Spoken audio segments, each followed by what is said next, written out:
То есть блюдо такое, вы знаете, как хаш. А как же, обязательно. По субботам нас иногда друзья приглашают, мы как бы приезжаем с удовольствием. Какие-то пробовала. Какие-нибудь блюда? Долма.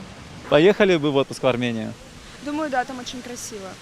Да, потому что мне интересно в целом весь мир смотреть. С удовольствием, давно мечтаю. Очень хочу посетить локацию, где вот этот самолет стоит на берегу, получается. Блин, я не помню, как он называется. Он заброшенный еще. Конечно, если такая возможность выдалась,